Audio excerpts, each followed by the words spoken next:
Halo Rebahaners, dimanapun kalian berada, bagaimana kabarnya? Kembali lagi bersama saya John, masih di rumah alias still in the house. Kali ini saya akan merangkum sebuah film berjudul Come to Daddy alias Datang Sini ke Ayah, di mana film ini dibintangi oleh aktor muda bernama Elijah Wood yang sudah pasti kalian semua tidak asing dengannya. Jadi tanpa banyak spoiler di awal, langsung saja pasang handsfree, simetriskan posisi rebahan, stop DM-DMan sama mantan, selamat menonton dan check it.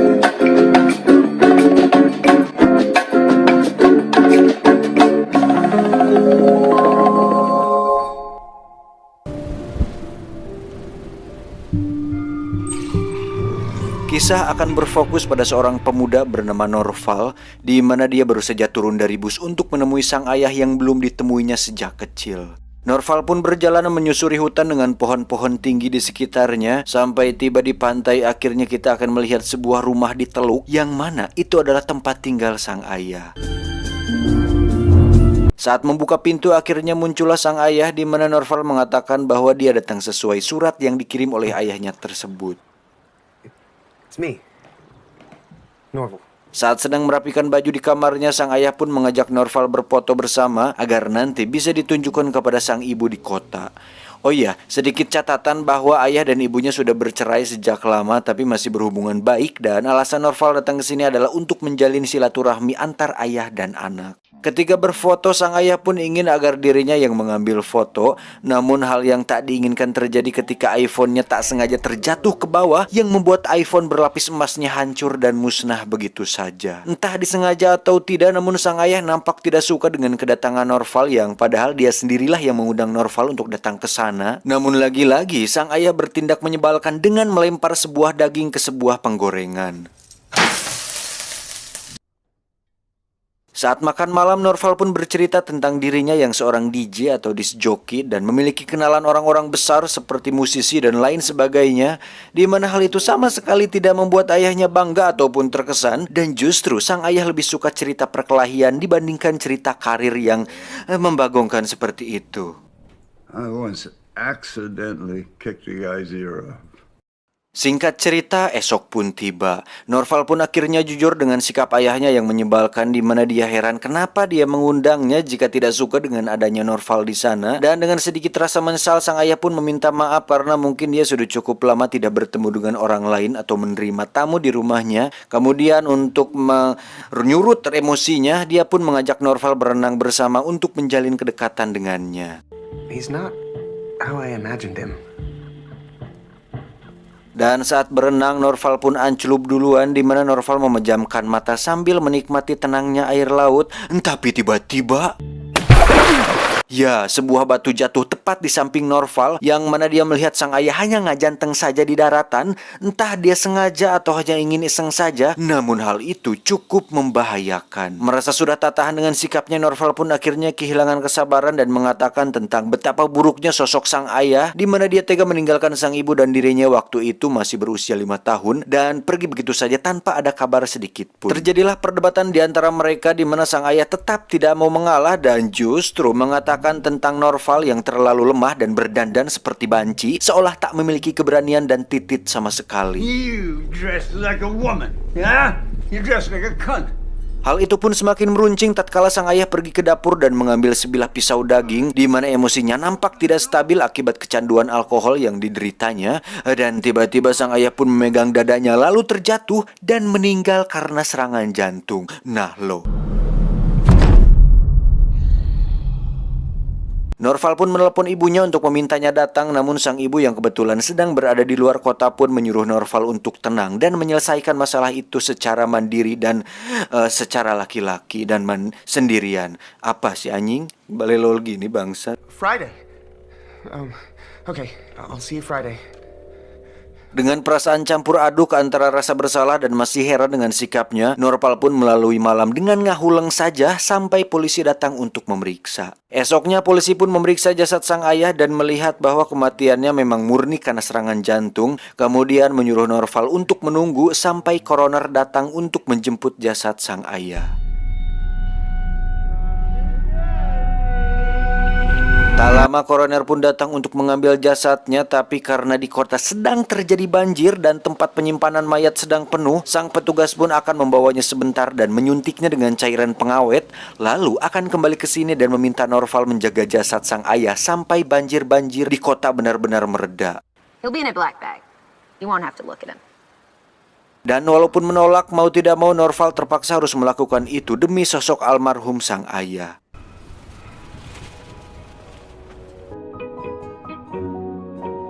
Sorenya petugas koroner pun datang dan membawa jasad sang ayah yang sudah disuntik pengawet, kemudian diletakkan di kamar tidurnya agar sang ayah bisa beristirahat dengan tibra. Singkat cerita, malam pun tiba. Norval pun mendengar suara aneh seperti rantai yang berasal dari saluran udara. Entah apa itu, tapi saat Norval pergi ke kamar ayahnya, dia melihat pembungkus jasadnya sudah sedikit terbuka. Motor si anjing.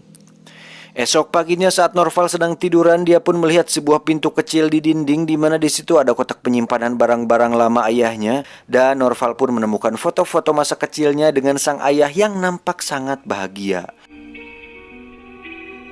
Namun yang mengejutkan adalah wajah ayahnya di foto sama sekali tidak mirip dengan wajah ayahnya yang sekarang. Untuk kemudian dia menyamakan wajahnya di foto dengan jasad sang ayah, tapi tiba-tiba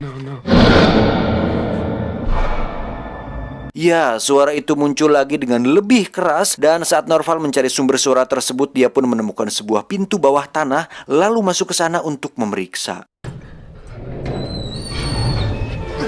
Dan saat sudah berada di dalam, akhirnya kita mengetahui fakta sebenarnya bahwasannya ayahnya yang asli tengah terikat dengan tubuh yang penuh luka. Norval, my boy, you actually came. Akhirnya terkuaklah fakta bahwa pria yang di atas adalah pria lain, hingga tak lama terdengar suara orang lain di atas yang merupakan teman si pria asing misterius tersebut. Dengan cepat Norval pun menutup pintu di mana sang ayah memintanya bertindak berani dengan membunuh orang-orang tersebut karena mereka sangat-sangatlah berbahaya. Namun karena Norval terlalu cemen dan bertulang lunak, dia pun justru bersembunyi di dalam sebuah lemari. Dan saat ada pria gondrong turun, Norval hanya bisa mengintip tanpa bisa berbuat apa-apa. Sampai sang ayah berteriak agar Norval cepat beraksi, Norval justru hanya diam saja.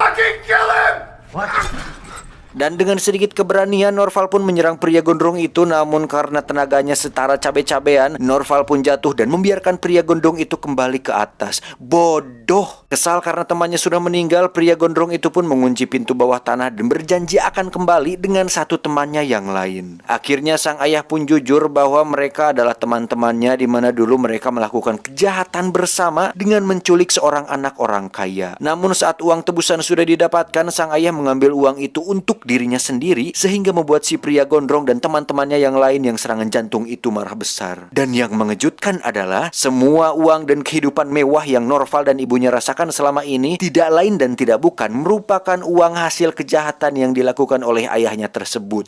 Nah loh, dan itu cukup mengharamkan. Tak ingin terus larut dalam kesedihan tidak berguna tersebut, sang ayah pun menyuruh Norval untuk melepaskan rantai dan borgolnya. Hingga saat mereka berhasil membuka pintu dan sampai di atas, Norval pun izin ke toilet karena ingin buang air besar, dan si anjingnya masih sempat-sempatnya pengen boker, bodol. Number 1 or number 2? 1. Be really fucking quick. Tak diduga ada temannya si gondrong sedang boker dan mendengarkan musik, di mana terjadi perkelahian di antara mereka berdua yang membuat ayahnya gregetan dengan aksi letoy anaknya si Norval ini. Namun saat Norval benar-benar terdesak, jiwa laki-laki dan brutal dalam dirinya pun mulai muncul, dan sebagai pemilik cincin Lord of the Ring, Norval pun mengambil sendok daging yang tajam sekali dan menusuk titiknya si botak, lalu membungkusnya wajahnya dengan plastik wrapping dan memukulnya hingga dia tewas saat itu juga. Dengan cepat mereka berdua pun kabur, tapi tak lama muncullah si gondrong dengan membawa sebuah panah berapi dan mengancam akan membunuh mereka berdua. Saat si gondrong lengah, sang ayah pun menyuruh Norval untuk masuk ke dalam bagasi mobil si gondrong agar dirinya bisa selamat. Dan saat si gondrong kembali ke mobil untuk pergi ke sebuah motel, Norval pun mendengar si gondrong tengah menelepon seorang wanita pengencrot, di mana dia ingin melakukan satu sesi dalam rangka menghilangkan stresnya itu. I'm really stressed. Please, as soon as you can.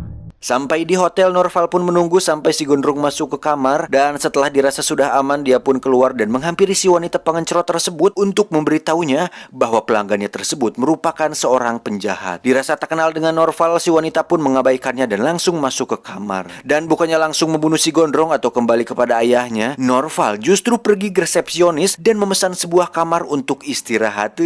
Apa atuh anjing sia lemah-lemah teuing. Namun karena semua kamar sudah penuh, Norval pun mengatakan bahwa ada seorang pelanggan yang mencurigakan sehingga si resepsionis memutuskan untuk memeriksanya. Dan saat semuanya sudah aman, Norval pun mengambil kunci kamar dan beberapa bon beserta dengan pakunya, kemudian membocorkan bon mobil si gondrong dan masuk ke dalam sebuah kamar. Saat masuk, pelanggan yang sedang melakukan pengencrotan pun dibuat terkejut dengan kemunculan Norval yang tiba-tiba, di mana mereka disuruh diam. Dan saat Norval masuk ke kamar si gondrong melalui pintu samping, si wanita pengencrot pun langsung menyergap Norval sehingga si gondrong bisa leluasa membunuhnya.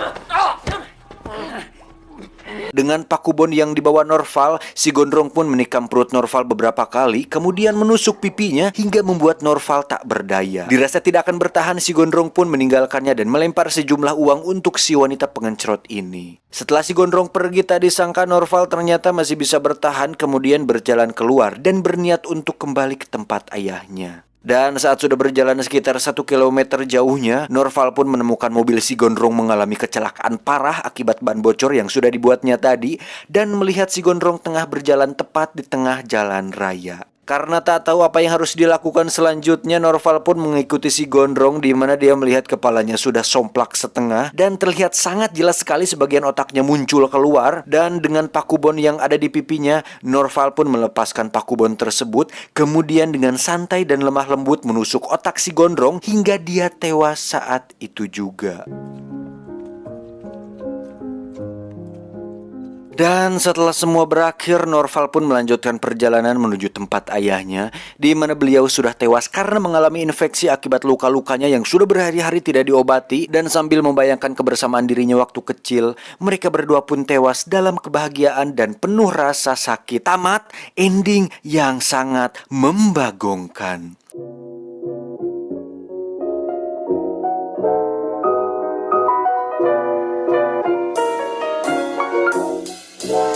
Alurnya simple, ketegangan tidak terlalu, tapi plot twistnya oke juga walaupun kurang dikembangkan dengan baik. Apalagi endingnya kenapa seperti itu, Mamang Sutradara.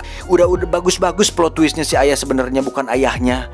Ayahku bukan ayahku. Malah endingnya terasa seperti hambar dan kurang ada punchline yang benar-benar memuaskan gitu anjir. Harusnya terjadi pertarungan gitu atau konflik di antara mereka bertiga ya, semacam final battle gitu di pantai atau di rumah si ayahnya ini. Atau enggak si gondrong bawa teman-teman penjahatnya yang lain, terus si Norval sama ayahnya lari ke tengah hutan, diburu, dikejar, bersembunyi, muncul deh predator yang langsung membantai mereka. Waduh. Jadi ke predator anjing. Tapi secara keseluruhan seru sih, ada sedikit komedinya gitulah, lumayan buat tontonan hiburan sama pasangan mah. Itu pun kalau udah punya. Wow, maaf. Yang jomblo semoga cepet dapet lah biar nonton IQ 7-nya sambil senderan. Aduh. Makin panas. Pesan yang bisa kita ambil dari film ini adalah jangan makan uang haram karena itu tidak berkah. Saya John dan tim IQ7 yang beranggotakan satu orang tapi tersebar di seluruh dunia mengucapkan terima kasih dan adios. Spaghetti dunia gaib. Yes, beres. Saatnya tinggal ngudud. Magnum Blue memang tiada terganti. Waduh. Jangan lupa cek channel saya ya, Still in the House. Cek dong, linknya ada di deskripsi. Subscribe please ya. Itu buat channel cadangan aku kalau tiba-tiba channel ini di take down, terus aku tidak bisa menghasilkan pundi-pundi AdSense lagi. Gimana guys? Aku mencicil motorku yang belum lunas itu. Jadi tolonglah di subscribe dan like ya.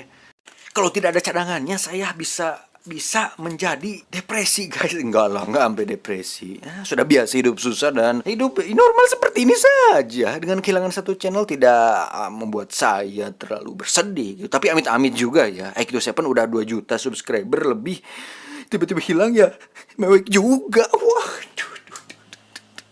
Tapi semoga lah tidak lah. Jangan lupa disubrek Dan like, comment, and share channel Still in the House. Ada di deskripsi guys ya. Di situ ada campur aduk. Mungkin saya akan ngevlog ke Woleweng dan mengeliwat bersama tim-tim saya dan melihat berbagai keindahan alam gitu. Tapi nggak tahu mau face reveal atau enggak. Aduh, saya masih malu guys. Nggak berani face reveal gitu. Terlalu tampan, anjing, terlalu tampan. Bisa-bisa kalian mati melihat ketampanan wajah saya seperti film itu.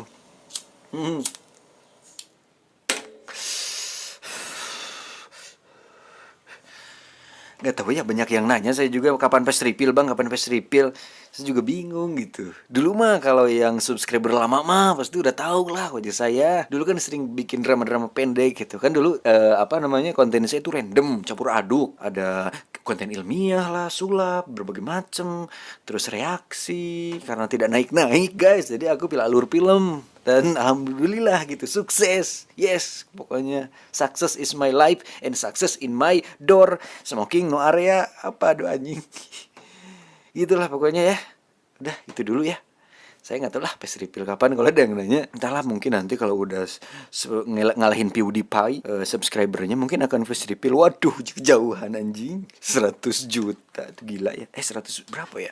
Juta lebih ya kalau nggak salah sekarang PewDiePie. Udah segitu aja lah ya. Saya mau ngerokok dulu guys. Belum ngopi nih sehari ini, sumpah belum ngopi nih. Record sebelum ngopi. Tapi terasa sangat bersemangat sekali gitu. Apalagi kalau udah ngopi makin semangat. Wow. Udah ya. Bye, sehat-sehat buat kalian, jaga diri dan never surrender, stay strong. Bye-bye.